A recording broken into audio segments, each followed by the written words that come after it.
Wait লসের জন্য খুবই মজার একটা চিড়ার পোলাও রেসিপি করব। তো এটা কিন্তু ওয়েট লস করতে খুবই দ্রুত সাহায্য করবে আর ভীষণ মজা খেতে।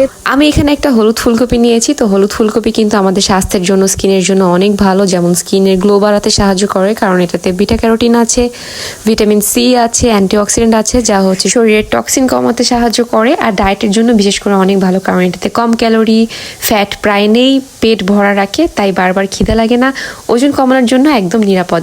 তো যাদের পিসিএস অথবা ডায়াবেটিস আছে সেখানেও কিন্তু খুব ইজিলি তোমরা এই ফুলকপিটা ইউজ করতে পারো, মানে সাদা ফুলকপিটাও ইউজ করতে পারো। তবে সাদা ফুলকপির তুলনায় হলুদটাতে হচ্ছে পুষ্টি বেশি থাকে, মানে অনেক রকমের পুষ্টি থাকে আর কি। তো আমি নিয়ে নিয়েছি একটা ব্রোকলি, সাথে নিয়ে নিলাম হচ্ছে এখানে মটরশুঁটিগুলোকেও খুব ভালো করে ছাড়িয়ে নিলাম। নিয়ে নিলাম কাঁচা মরিচ, তো ঝালটা তোমরা তোমাদের পছন্দ মতো নিও।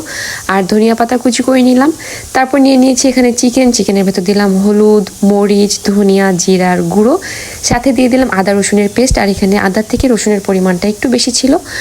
তারপর একটা প্যানে আমি সামান্য পরিমাণে ঘি দিয়ে দিলাম। তার ভেতর চিকেনটাকে একটু টাইম নিয়ে খুব ভালো করে ভাজতে হবে। তো চিকেনটা যখন খুব ভালোভাবে লালচে করে ভাজা হয়ে যাবে, ঠিক সেই পর্যায়ে এসে আমি সাথে দিয়ে দেবো একটা ডিম। যেহেতু এখানে চিকেনের পরিমাণটা একটু কম আছে, তো প্রোটিনের পরিমাণটা একটু বাড়ানোর জন্য আমি এখানে ডিম অ্যাড করলাম।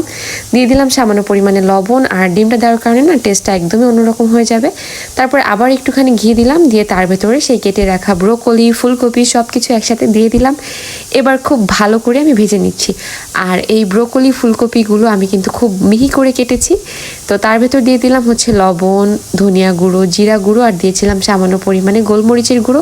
সব কিছু দিয়ে আবার ভেজে নিলাম। তারপর দিয়ে দিলাম, এগুলো হচ্ছে রসুন গাছ আর কি, রসুনের উপরে যেগুলো ওঠে সেগুলো দিয়ে দিলাম, জাস্ট ফ্লেভারের জন্য। ভীষণ ভালো একটা ফ্লেভার আসে। তো এগুলো দিয়ে একসাথে খুব ভালো করে আমি কিছুক্ষণ ভেজে ঢাকনা দিয়ে ঢেকে রাখলাম। এবার আমি এক সাইডে চিড়া ভিজিয়ে রেখেছিলাম 15 থেকে 20 মিনিটের জন্য, সেটা দিয়ে দিলাম। বেশিক্ষণ ভেজা যাবে না, বেশিক্ষণ ভিজলে চিড়াগুলো গলে যাবে। তো ভিজিয়ে রেখে তারপরে আমি হচ্ছে হাত দিয়ে ভালো করে চিপড়ে নিয়েছি, নিয়ে জাস্ট এর ভেতর দিয়ে দিয়েছি।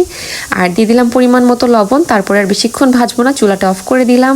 দেন দিয়ে দিলাম ধনিয়া পাতা ছিটিয়ে, যাতে ভীষণ ভালো একটা স্মেল আসে। এবার চুলা অফ থাকা অবস্থায় আমি উপরে ঢাকনা দিয়ে কিছুক্ষণের জন্য রেখে দিব। ব্যাস রেডি হয়ে গেল খুবই মজাদার একটা চিড়ার পোলাও। আর এটা কিন্তু ওয়েট লস করতে সাহায্য করবে, কারণ এখানে কিন্তু কার্বের পরিমাণ অনেক কম।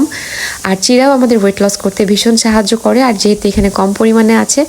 তো আজকের এই রেসিপিটা কেমন লাগলো অবশ্যই তোমরা জানিও। আর তোমরা সবাই অনেক ভালো থেকো। টাটা।